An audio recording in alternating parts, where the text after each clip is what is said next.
Sir, ಮೊದಲನೇದಾಗಿ CHCಗಳನ್ನ ತೆಗಿಬೇಕಂತ ತಿಳ್ಕೊಂಡು ಹೇಳಿರ್ತಕ್ಕಂಥ ಸರ್, ನಾವು ಶಾಸಕರಾಗಿ ಬಂದ್ಮೇಲೆ ನಾವು ಅನೇಕ ಸಲ ಮಂತ್ರಿಗಳಿಗೆ ಭೇಟಿಯಾಗಿ PHCಗಳನ್ನ ಕೊಡ್ರಿ, CHCಗಳನ್ನ ಕೊಡ್ರಿ, ನಮ್ಮ ಭಾಗದಾಗ ಆರೋಗ್ಯ ಇಲಾಖೆಗಳನ್ನ ಸುಧಾರಿಸಬೇಕಂತ ತಿಳ್ಕೊಂಡು ನಾವು ಹೋಗಿ ಸರ್ಕಾರದ ಮಟ್ಟದಾಗ ರಿಕ್ವೆಸ್ಟ್ ಮಾಡಿರ್ತಕ್ಕಂಥದ್ದಿದೆ.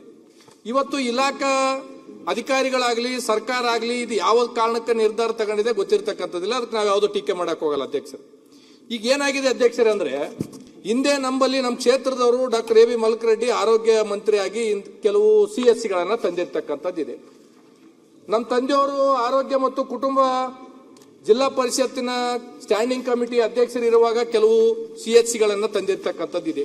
ಇವತ್ತು ನೀವೇನಾದ್ರೂ ಬಂದ್ ಮಾಡಿಬಿಟ್ರೆ, ನಿಮ್ದು ಯಾವ್ದೋ ಟರ್ಮ್ಸ್ ಕಂಡೀಷನ್ಸ್ ಆರೋಗ್ಯ ಇಲಾಖೆದು ಏನಾದ್ರೂ ಇರ್ಬೋದು, ಇಲ್ಲ ಅಂತ ನಾನು ಹೇಳ್ತಾ ಇಲ್ಲ. ನೀವೇನಾದ್ರೂ ಈಗ ಇಲ್ಲಿ ಬಂದ್ ಮಾಡಿಬಿಟ್ರೆ ನಮ್ಮ ಕ್ಷೇತ್ರದಿಂದ ಆಯ್ಕೆ ಮಾಡಿ ಕಳಿಸಿದ್ದವ್ರು ಏನಂತಾರೆ, ಹಿಂದೆ 20-30 ವರ್ಷದಿಂದ ಆಯ್ಕೆ ಆಸ್ಪತ್ರೆಗಳ ತಂದ ಮೇಲೆ ಪುಣ್ಯಾತ್ಮ ನೀನ್ MLA ಆದ್ಮೇಲೆ ಬಂದ್ ಮಾಡಿದ್ರೆ ನಿನ್ಗೆ ಯಾಕೆ ಓಟ್ ಹಾಕ್ಬೇಕಂತ ನಮಗ್ ಕೇಳ್ತಾರೆ ಅಧ್ಯಕ್ಷರು. ಆಮೇಲೆ ನೀವು MBBS ಗಳನ್ನ ಡಾಕ್ಟರ್ಸ್ ಗಳನ್ನ ಇವತ್ತು CHCಗೆ ಹೋಗಿ ತಾಲೂಕು ಆಸ್ಪತ್ರೆಗಳಿಗೆ ಕೊಡ್ಬೇಕಂತ ತಿಳ್ಕೊಂಡು ಹೇಳ್ತೀರಿ. ಇಡೀ ಗುರುಮಿಟ್ಕಲ್ ಮತಕ್ಷೇತ್ರದಾಗ ಒಂದು ತಾಲೂಕು ಆಸ್ಪತ್ರೆ ಇಲ್ಲ. ಮೊನ್ನೆ ಅಂತಂದ್ರೆ KKRDB 50 ಬೆಡ್ಡಿಗೆ ಅಂತಂದ್ರೆ ನಮ್ದು ಎಕ್ಸ್ಟೆಂಡ್ ಮಾಡಿರ್ತಕ್ಕಂಥದ್ದಿದೆ. ಇರ್ತಕ್ಕಂಥ 2 CHCಗಳನ್ನ ನೀವು ಬಂದ್ ಮಾಡಿಬಿಟ್ರೆ, ನಾವು ಇಲ್ಲಿ ಚರ್ಚೆ ಮಾಡಿದ ಮೇಲೆ ಯಾದಗಿರಿ ಮತ್ತು ಗುರುಮಿಟ್ಕಲ್ 2 ತಾಲೂಕಿನಲ್ಲಿ 5 ಹಾಸ್ಪಿಟಲ್ಗಳನ್ನ ಏನಪ್ಪಂತಂದ್ರೆ CHCಗಳನ್ನ ತೆಗಿಬೇಕಂತ ತಿಳ್ಕೊಂಡು ಹೇಳ್ತೀರಿ. ಇವತ್ತು ನೀವು MBBS ಡಾಕ್ಟರ್ಗಳನ್ನ ಎಕ್ಸ್ಪರ್ಟ್ಗಳನ್ನ ಬಿಟ್ಟು MBBS ಡಾಕ್ಟರ್ಗಳನ್ನ ನೀವು ಕೊಟ್ಟರೆ, ನಾಳೆ 6 ತಿಂಗಳಾದ್ಮೇಲೆ ಏನಪ್ಪಂತಾರೆ ಅವ್ರ ಸರ್ವಿಸ್ ಮುಗಿದ್ಮೇಲೆ ಏನ್ ಮಾಡ್ಬೇಕು ನಾವು? ಇವತ್ತು ಕಲ್ಯಾಣ ಕರ್ನಾಟಕದಲ್ಲಿ ಗರ್ಭಿಣಿಯರು ಏನಪ್ಪಂತಂದ್ರೆ ಸಾವನ್ನಾಗಿರ್ತಕ್ಕಂಥದ್ದಿದೆ. ಇವತ್ತು ಕಲ್ಯಾಣ ಕರ್ನಾಟಕದ ಭಾಗದಲ್ಲಿ ಇವತ್ತು ನಮ್ಗೆ ಆರೋಗ್ಯದ ಬಗ್ಗೆ ನಮ್ಗೆ ಅರಿವಿಲ್ಲ ಇರ್ತಕ್ಕಂಥದ್ದಿದೆ. ನಾವು ಎಷ್ಟೋ ಜನ ಏನಪ್ಪಂತಂದ್ರೆ ಇಲ್ಲಿ ಬೇರೆ ಬೇರೆ ಊರುಗಳಿಗೆ ಏನಪ್ಪಂತಂದ್ರೆ ದುಡಿಯಕ್ಕೆ ಹೋಗ್ತಕ್ಕಂಥವ್ರು ಇದ್ದೀವಿ. ಚಲೋ ಆಸ್ಪತ್ರೆಗಳು ಇದ್ರು ಸಹ ಏನಪ್ಪಂದ್ರೆ ನಾವು 3 ದಿನ ಆದ್ರೆ ಆಸ್ಪತ್ರೆಗಳಿಗೆ ನಾವು ಹೋಗಂಗಿಲ್ಲ. ಗ್ರಾಮೀಣ ಪ್ರದೇಶದಾಗ ಇರ್ತಕ್ಕಂಥ ನೀವು ಹಾಸ್ಪಿಟಲ್ಗಳನ್ನ ತೆಗೆದು ಗುರುಮಿಟ್ಕಲ್ಗೆ ಹೋಗಂತಂದ್ರೆ ಯಾರು ಹೋಗ್ತಾರೆ ಆಸ್ಪತ್ರೆಗಳಿಗೆ? CHCಗಳದಾಗ 30 ಡೆಲಿವರಿಗಳು ಇರ್ಬೇಕಂತ ತಿಳ್ಕೊಂಡು ಹೇಳ್ತೀರಿ. 30 ಡೆಲಿವರಿಗಳು ಆಗ್ಬೇಕಾಗಿತ್ತಂತಂದ್ರೆ ನೀವು ಆ ರೀತಿ ಏನಪ್ಪಂತಂದ್ರೆ ಸೌಲಭ್ಯಗಳು ಕೊಡ್ಬೇಕಾಗಿತ್ತು. ಅಧ್ಯಕ್ಷರೇ, ಸಮಾಧಾನ ಅಂತ ತಿಳ್ಕೊಂಡು ದಯಮಾಡಿ ನಾನು ಹೇಳ್ತಕ್ಕಂಥದ್ದು ಉದ್ದೇಶ ಏನು ಅಂತಂದ್ರೆ, ನಮಗ ಆಯ್ಕೆ ಮಾಡಿ ಕಳಿಸಿರ್ತಕ್ಕಂಥ, ನಾನು ಒಂದನ್ನು ಹೇಳ್ತೀನಿ ಅಧ್ಯಕ್ಷರೇ, ನೀವು ಸೋಮವಾರ ದಿನ ಬೇಕಿದ್ರೆ ವೋಟಿಂಗ್ ಹಾಕ್ಬಿಡ್ರಿ ಸದನದಾಗ. ಈಗ ಅಶ್ವತ್ಥ ಯಾರಿಗಿರ್ಬೇಕು ಯಾರು ಇರಬಾರ್ದು ಅಂತ ತಿಳ್ಕೊಂಡು ವೋಟಿಂಗ್ ಹಾಕ್ಬಿಡ್ರಿ. ಏನಾಗಿದೆ ಅಧ್ಯಕ್ಷರೇ ಅಂತಂದ್ರೆ, ಸರ್ ನಾನು ಮಾತಾಡ್ತೀನಿ ಸರ್, ದಯಮಾಡಿ ನನಗೆ ಅಧ್ಯಕ್ಷರು ಒಂದು 5 ನಿಮಿಷ ನೀವೇ ಮಾತಾಡಂತ ಹೇಳಿದಿರಿ ಸರ್. ನೀವು ಮಾತಾಡಂತ ನನಗೆ ಹೇಳಿದಿರಿ, ನಾನು ಮುಗಿಸ್ತೀನಿ ಸರ್. ಕಲ್ಯಾಣ ಕರ್ನಾಟಕದಿಂದ ನಾನು ಮೊದಲನೇ ಶಾಸಕ ಮಾತಾಡಕತ್ತೀನಿ, ದಯಮಾಡಿ. ಅವ್ರು ಬಿಟ್ಟು ಹೋದ ಸರ್ ಏನಾಗಿದೆ ಅಧ್ಯಕ್ಷರೇ, ನಮ್ಗೆ ಏನಾಗಿದೆ ಅಧ್ಯಕ್ಷರೇ ಅಂತ ಕೇಳೋಣ ಸುಮ್ನೆ. ನಮ್ದೇನಾಗಿದೆ, ನಮ್ಮ ಪರಿಸ್ಥಿತಿನ ಹೇಳ್ತಾ ಇದ್ದಾರೆ ಅಧ್ಯಕ್ಷರೇ. ನಿರ್ಧಾರಗಳನ್ನ ಸ್ವಲ್ಪ ನಮ್ಮ ಈಗ ನಾವು 371 ಆರ್ಟಿಕಲ್ J, ನಾವೆಲ್ಲ 371 ಆರ್ಟಿಕಲ್ J. ಈ ನಮ್ಮ ಸಬ್ ಕಮಿಟಿ ಚೇರ್ಮನ್ ಇಲ್ಲೇ ಕೂತಿದ್ದಾರೆ, ಪ್ರಿಯಾಂಕ್ ಖರ್ಗೆ ಅವರು. ಸರ್, ನಮ್ಮಲ್ಲಿ ಈ ಸರ್ಕಾರದಿಂದ ನೀವೇನೇ ನಿರ್ಧಾರಗಳು ತಗೊಂತೀರಿ, ನಮ್ಮ ಕಲ್ಯಾಣ ಕರ್ನಾಟಕ ನೀವು ರಿಲ್ಯಾಕ್ಸೇಷನ್ಸ್ ಕೊಡ್ಲೇಬೇಕು.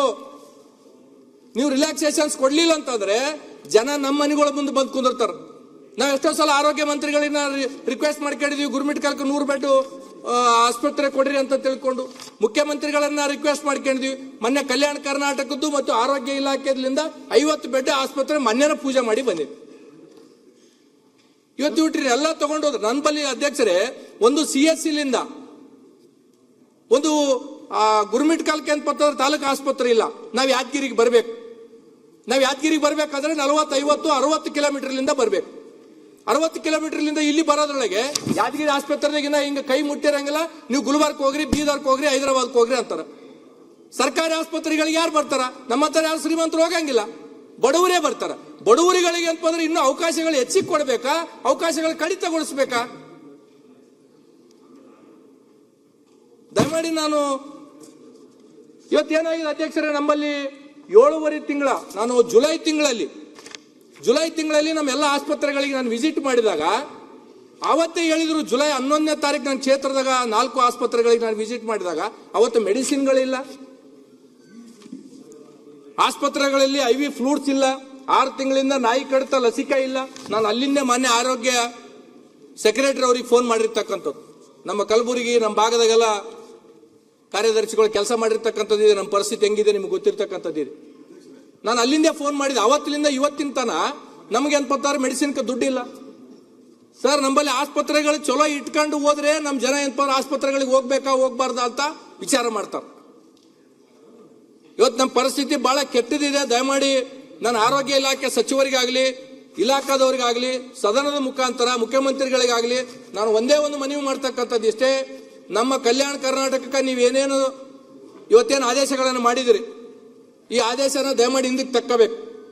ನಮ್ಮ ಕಲ್ಯಾಣ ಕರ್ನಾಟಕ ಪರಿಸ್ಥಿತಿ ಏನೇನಿದೆ ಈ ಗೋವಿಂದರಾವ್ ವರದಿದಾಗ ಬಂದಿದೆ. ಎಷ್ಟು ಸಾವಿರ ಕೋಟಿಗಳನ್ನು ಕೊಡ್ಬೇಕಂತ ತಿಳ್ಕೊಂಡು ಈಗಾಗಲೇ ಒಂದು ಪ್ರಾಥಮಿಕ ವರದಿ ಕೊಟ್ಟಿರ್ತಕ್ಕಂಥದ್ದಿದೆ. 8,000 ಕೋಟಿ ಕೇವಲ ಆರೋಗ್ಯ ಇಲಾಖೆಗೆ ನಾವು ಕೊಡ್ಬೇಕಂದ್ರೆ ನಮ್ದು ಯಾವ ಪರಿಸ್ಥಿತಿ ಇದೆ ಅಧ್ಯಕ್ಷರೇ? ದಯಮಾಡಿ ನಾನು ಒಂದನ್ನ ಮನವಿ ಮಾಡ್ತಕ್ಕಂಥದ್ದು ಇಷ್ಟೇ, ಆರೋಗ್ಯ ಮತ್ತು ಇದರ ಪರಿಸ್ಥಿತಿಯಲ್ಲಿ ಹೆಸರಿಲ್ಲಾರದಂತ ಪರಿಸ್ಥಿತಿ ಇದೆ. ಇವತ್ತು ಅಧ್ಯಕ್ಷರೇ, ನಮ್ಮ ಕಲ್ಯಾಣ ಕರ್ನಾಟಕದಾಗ ಜಿಲ್ಲೆದಾಗ ಯಾವುದೇ ಗ್ರಾಮಗಳು PSC CHC ಹೋಗಿ ನೀವು ಟೆಸ್ಟ್ ಮಾಡ್ರಿ, ಗರ್ಭಿಣಿ ಇರ್ತಕ್ಕಂಥ ತಾಯಂದ್ರಿಗೆ 7, 8, 9 ಹಿಮೋಗ್ಲೋಬಿನ್ ಇರುತ್ತೆ. ಅವ್ರ ಆಸ್ಪತ್ರೆಗೆ ಹೋಗೋದ್ರೊಳಗೆ ಏನ್ ಪತ್ತಂದ್ರೆ ಸಾಯ್ತಕ್ಕಂಥದ್ದಿದೆ. ಇವತ್ತು ಸಮೀಪ ಇರ್ತಕ್ಕಂಥ ಆಸ್ಪತ್ರೆಗಳನ್ನ ನೀವು ಬಂದ್ ಮಾಡಿಬಿಟ್ರೆ ನಾಳೆ ನಾವು ಓಟ್ ಹಾಕಿ ಕಳಿಸಿರ್ತಕ್ಕಂಥ ಯಾವುದೇ ಪಕ್ಷ ಶಾಸಕರು ನಾವೇನು ಉತ್ತರ ಕೊಡ್ಬೇಕಲ್ಲಿ? ಇವತ್ತು ನಮ್ಗೆ ಯಾವ ರೀತಿ ಅನ್ಪತ್ತಂದ್ರೆ ಕ್ಷೇತ್ರದಾಗ ಜನ ನಮ್ಗೆ ಹೆಂಗ್ ಮಾಡಕತ್ತಾರ ಅಂದ್ರೆ, ನೀನ್ MLA ಆದ್ಮೇಲೆ ಅನ್ಪಾರ ಆಸ್ಪತ್ರೆಗಳು ಬಂದಾತದ ಅಂದ್ಮೇಲೆ ನೀನ್ ಹೋಗಿ ಅಲ್ಲಿ ಏನ್ ಭಾಷಣ ಮಾಡ್ತಿದ ಅಂತ ತಿಳ್ಕೊಂಡು ನಮಗ್ ಕೇಳಕತ್ತಾರೆ. ಹಾಗಾಗಿ ದಯಮಾಡಿ ನಾನು ಮತ್ತೆ ಕಳಕಳಿಯಿಂದ ಮನವಿ ಮಾಡ್ತಕ್ಕಂಥದ್ದು ನಮ್ ಕಲ್ಯಾಣ ಕರ್ನಾಟಕದ ಸಚಿವರೆಲ್ಲರಿದ್ದೀರಿ, ದಯಮಾಡಿ ನಾನು ತಮಗೂ ಮನವಿ ಮಾಡ್ತೀನಿ. ಆರೋಗ್ಯ ಸಚಿವರೇ, ನಮ್ಮ ಪರಿಸ್ಥಿತಿ ಹೇಳ್ಬೇಕಲ್ಲ. ಹಾಗಾಗಿ ಒಂದ್ ನಿಮಿಷ ಸಚಿವರೇ ಒಂದ್ ನಿಮಿಷ ಅಧ್ಯಕ್ಷರೇ ಕನ್ಕ್ಲೂಡ್ ಮಾಡಬೇಕು. ಬಹಳ ಇಂಪಾರ್ಟೆಂಟ್ ಇದು. ಕನ್ಕ್ಲೂಡ್ ಮಾಡ್ತೀನಿ. ಈಗ ಅದೇ ಸಬ್ಜೆಕ್ಟ್ ಮೇಲೆ ನೀವು ಸಚಿವರೇ ಆರೋಗ್ಯ ಇಲಾಖೆ ಬಗ್ಗೆನೇ ಮಾತಾಡಲ್ಲ, ಎಲ್ಲ ಸಜೆಷನ್ ಕೊಡ್ತೀನಿ. ಅದಕ್ಕೋಸ್ಕರ ಕೊಟ್ಬಿಡ್ತೀನಿ, ಕ್ಲಾರಿಫಿಕೇಶನ್ ಕೊಡ್ತೀನಿ. ಸಚಿವರೇ ಕನ್ಕ್ಲೂಡ್ ಮಾಡ್ತೀನಿ. ನಾನು ಒಂದನ್ನ ಮತ್ತೆ ಹೇಳ್ತಕ್ಕಂಥದ್ದು, ನಮಗೆ ರಿಲ್ಯಾಕ್ಸೇಷನ್ ಕೊಡಿ. ನೀವು ತಗೊಂಡಿರ್ತಕ್ಕಂಥ ನಿರ್ಧಾರವನ್ನ ಪರಿಶೀಲನೆ ಮಾಡೋದಕ್ಕಿಂತ ಇದನ್ನ ಸ್ವಲ್ಪ ಹೇಳ್ಬೇಕಂದ್ರೆ ನಿಂದಿರಿಸಬೇಕಂತ ತಿಳ್ಕೊಂಡು ತಮ್ಮಲ್ಲಿ ತಾನು ಕಳಕಳಿಯನ್ನು ಮಾಡ್ತೀನಿ. ಲೇಟೆಸ್ಟ್ ಹಾಗೂ ಇಂಟ್ರೆಸ್ಟಿಂಗ್ ಸುದ್ದಿಗಳಿಗಾಗಿ ಬಾಸ್ ಟಿವಿ ಕನ್ನಡ ಚಾನೆಲ್ನ ಸಬ್ಸ್ಕ್ರೈಬ್ ಮಾಡಿ. ಹಾಗೆಯೇ ಬೆಲ್ ಐಕಾನ್ ಪ್ರೆಸ್ ಮಾಡಿ. ಇದರ ಜೊತೆಗೆ ಫೇಸ್ಬುಕ್, ಇನ್ಸ್ಟಾಗ್ರಾಮ್, ಎಕ್ಸ್ ನಲ್ಲೂ ಮಿಸ್ ಮಾಡದೆ ಫಾಲೋ ಮಾಡಿ.